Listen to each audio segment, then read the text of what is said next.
La question qu'on se pose tous, c'est comment se démarquer de ses concurrents. Je suis Marie Lénier et vous regardez Branding Nation.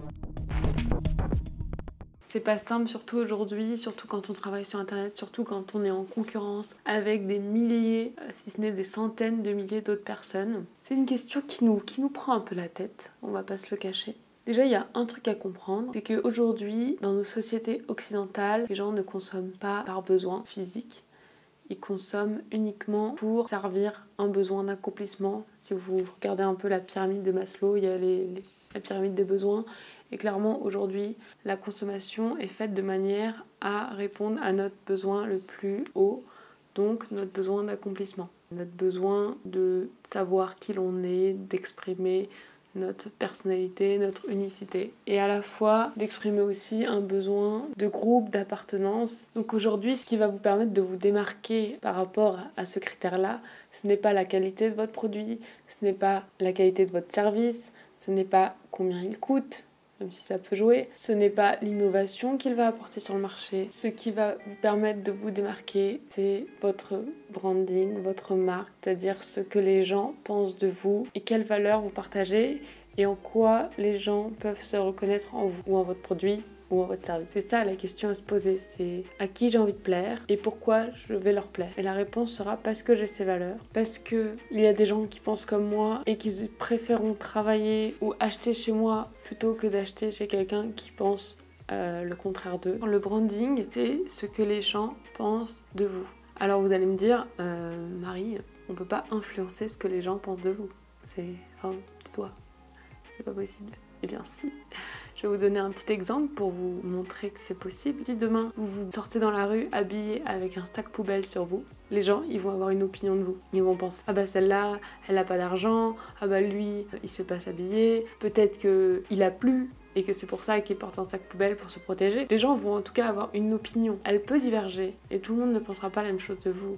Mais les gens vont se créer une opinion à partir de ce ressenti-là. Et ça va être pareil si demain vous sortez en costard ou en tailleur dans la rue, les gens vont aussi avoir une opinion de ah bah cette personne a de l'argent, cette personne a envie de le montrer, cette personne a peut-être un rendez-vous très important et c'est pour ça qu'elle est habillée comme ça.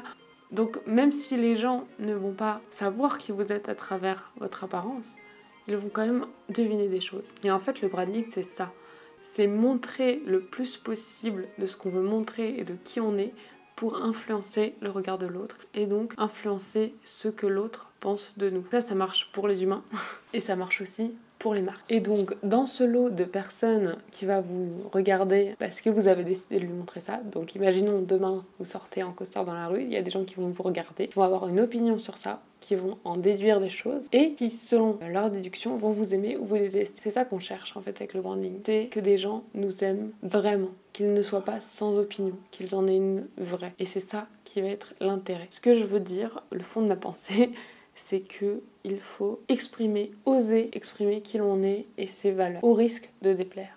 Et d'ailleurs, vous allez déplaire certains. Mais c'est comme ça aussi que des gens vont vraiment s'attacher à vous et pas juste passer en disant oh, ouais, non, c'est pas pour moi. Pour se démarquer de la concurrence, il faut avoir des valeurs. Ça, je l'ai déjà dit.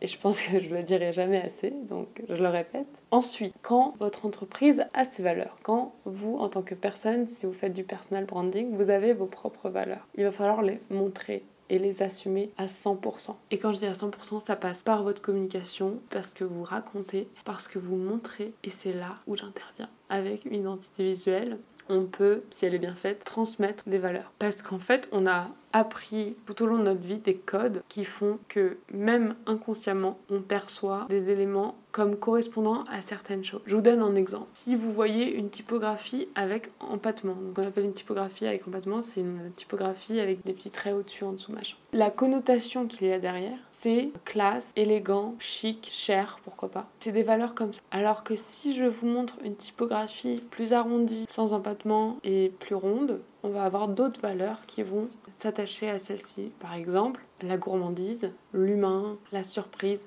ou des choses comme ça. Nous, on les connaît ces codes, mais pas consciemment, on les connaît inconsciemment.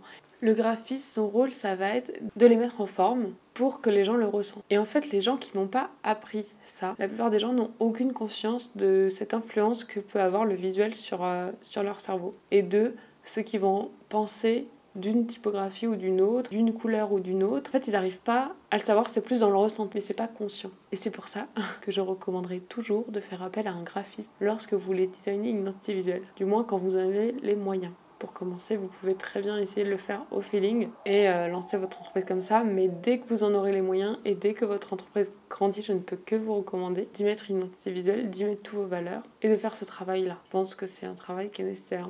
Pour revenir à notre questionnement de comment se démarquer de la concurrence, j'ai 5 conseils. Pensez au branding dès le début. C'est la seule chose qui va vraiment différencier deux entreprises. Parce que les compétences, ça s'acquiert. La qualité, ça s'acquiert, mais la confiance et la création d'une communauté, ça prend du temps.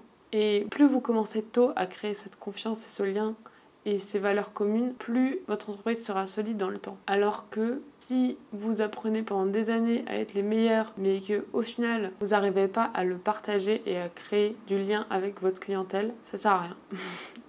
Je le sais, c'est ce que j'ai fait. J'ai 5 conseils. Pensez son branding en permanence et s'engager dedans. Au départ, si vous lancez une entreprise, analysez votre marché et trouvez votre place. C'est-à-dire que si vous voulez vous mettre en concurrence avec des gens qui sont déjà sur place, trouvez pourquoi vous êtes différent et comment l'exprimer. Comment exprimer votre différence, comment exprimer ce petit truc en plus que vous avez. Vous avez peut-être des petits trucs en moins, mais vous avez sûrement un petit truc en plus par rapport aux autres. Et c'est ça qui fera que les gens iront chez vous et pas chez l'autre. Évidemment, soyez alignés avec cette différence, avec vos valeurs, parce que si demain, moi, je décide de dire « Ok, moi, je veux être une meuf ultra rigoureuse, ultra sérieuse », non, ça ne marche pas, je ne suis pas comme ça. Donc, je ne peux pas transmettre ça à travers mon identité, sinon ça va sonner faux déjà, je ne serai pas alignée. Et ensuite, je ne vais pas pouvoir tenir ça 10 ans, ce discours. Donc, vraiment, je ne peux que vous recommander d'être aligné avec vos valeurs et les valeurs de votre entreprise et les valeurs que vous avez choisi de défendre, parce que sinon ça va être très dur et puis surtout les gens vont ressentir il y a un petit désaccord.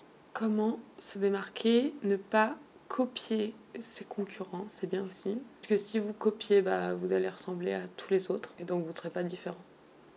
Et en plus, ça sera encore plus dur parce que vous allez essayer d'être quelqu'un d'autre qui n'est pas vous. Donc, quel intérêt? La dernière étape, ça c'est mon étape préférée, c'est de la retranscrire à travers une identité visuelle qui du coup, comme je vous l'ai expliqué tout à l'heure, correspond et reflète vraiment les idées que vous avez envie et ne soit pas décalée avec ce que vous avez envie d'exprimer, mais soit parfaitement alignée. Et comme ça, vous allez créer un tout cohérent et vous allez tout défoncer. Est-ce que j'ai répondu à toutes vos questions? C'est quoi la question à la base? Comment se démarquer de ses concurrents? Soyez vous-même les gars. Et faites des choses. Et montrez-vous. N'ayez pas peur de qui vous êtes. Abonnez-vous. Laissez un commentaire qui fait votre live. Est-ce que ça vous a aidé? Sinon, j'arrête.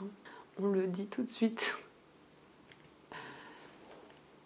Oui, j'ai un strabisme divergent.